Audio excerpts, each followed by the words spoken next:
Je vous invite à venir visiter un laboratoire du génie mécanique de EPIA. En filière de génie mécanique, on a beaucoup de laboratoires. Alors ici, on est à la soufflerie du Pont-Butin, qui est un laboratoire de mécanique des fluides et d'aérodynamique de EPIA. Donc il y a une première partie ici où il y a un peu les ingénieurs et puis aussi un petit peu les étudiants qui fréquentent. Alors on développe tout ce qui est pour la mécanique, partout où il y a des fluides. Ça peut être n'importe quel fluide, de l'air, de l'eau ou autre chose. Ici, on peut voir quelques projets qu'on a fait, par exemple des radiateurs. On a optimisé des systèmes de refroidissement, d'installation électrique. Ici, vous voyez des ailes qui ont été développées pour une moto. Je voulais vous montrer un travail typique d'un étudiant chez nous qui a développé un système de remplissage pour des motos d'endurance, qui font le championnat du monde d'endurance.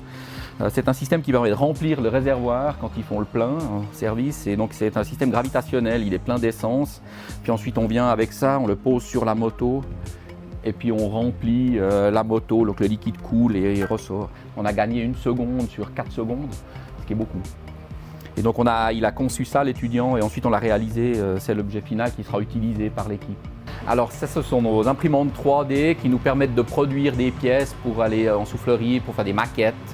Et faire les maquettes, c'est plus reproductible souvent que d'avoir la vraie personne dans la soufflerie. Et puis d'avoir un objet qui est un peu plus petit, plus adapté à la taille de notre soufflerie.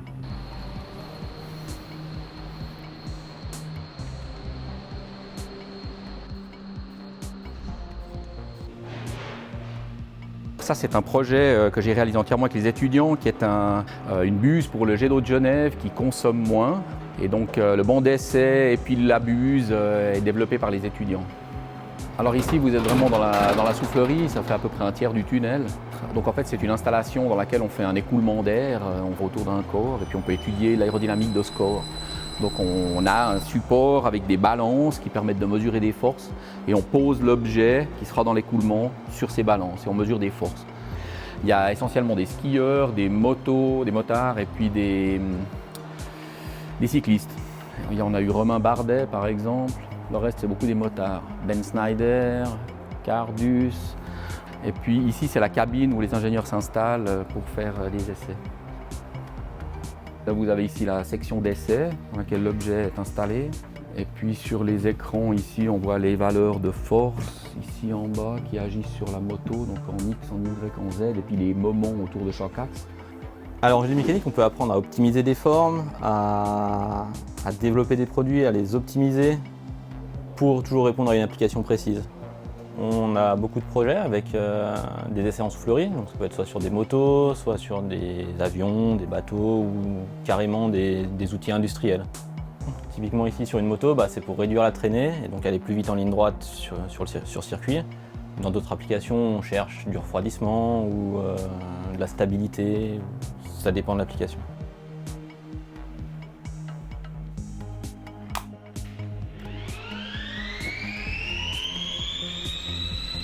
Une autre chose qu'on apprend en génie mécanique, c'est à faire des programmes d'acquisition pour justement récupérer toutes ces valeurs de force, de température, de pression qu'on a dans la soufflerie et les retranscrire à l'écran et sur papier. Alors ici, on est au laboratoire d'hydro et d'aéro. Nous travaillons sur la mécanique des fluides en général. On a eu l'idée finalement de digitaliser la soufflerie. Au lieu d'avoir un seul gros ventilateur, pourquoi ne pas implémenter des dizaines, des centaines, voire des milliers de ventilateurs. Avec chacun de ces ventilateurs agissant comme un pixel, on peut les activer individuellement et du coup on peut en fait générer n'importe quelle famille de vent. Du coup, si je mets un appareil qui peut être un petit drone mais également un taxi volant, je saurai exactement dans des conditions répétables et contrôlées comment se comporte le vent et comment se comporte le drone alors dans ces situations. Cet instrument a été inventé, développé par des étudiants de notre école qui ont ensuite décidé d'ouvrir une entreprise qui s'appelle Windshape et ils ont réussi à commercialiser cette soufflerie. Et cette soufflerie a été vendue de partout dans le monde et à l'avenir, toutes les instances de certification utiliseront cet instrument pour vous dire si vous avez le droit ou pas d'utiliser un drone dans certaines conditions de météo. Alors ce que j'ai aimé dans mon cursus à l'EPIA, c'est qu'on a quand même cette liberté de mettre en place des projets assez conséquents alors qu'on est encore au début de notre cursus scolaire. Alors mon projet, c'est un robot et le but du projet, c'était donc de caractériser les écoulements pour être sûr qu'à une distance donnée, on retrouvait bien la donnée qu'on avait donnée à la soufflerie. Au début, je faisais mes mesures moi-même à la main et à partir d'un certain moment, on s'est quand même dit que c'était plus intéressant d'automatiser le tout et de pouvoir juste appuyer sur un bouton et lancer le robot. Donc j'ai mis en place un robot avec de la récup de tout ce qu'il y avait dans le labo et on a pu voir qu'on arrivait à caractériser des écoulements divers et donc avoir des résultats pour WinShape. Nous, on travaille sur le stockage d'énergie. En génie mécanique, on est très sensible à, disons, l'éco-conception, c'est-à-dire faire des produits qui, dans le futur, seront efficients au niveau environnement. Tous les aspects énergétiques sont très importants. Alors, justement, avec un étudiant, on a travaillé sur l'idée de stocker de l'énergie sous forme de gaz d'air comprimé dans des ballons qui seraient maintenus au fond des lacs. À partir de ce travail, on a aussi cherché des solutions pour être efficace au niveau compression, détente de ce gaz. Et là, on a actuellement des travaux qu'on propose à des étudiants.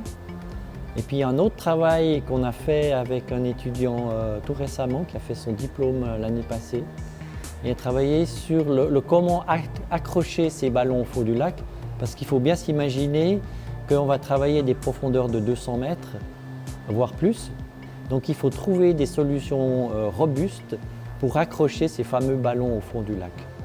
En fait, ce qu'on voit, c'est que la conception ou l'éco-conception, elles permettent de mettre le doigt sur des problématiques, sur des produits nouveaux à développer. Et puis ensuite, ça fournit aussi d'une part une motivation de créer, d'innover pour résoudre des problèmes qui sont, où la mécanique trouve sa place.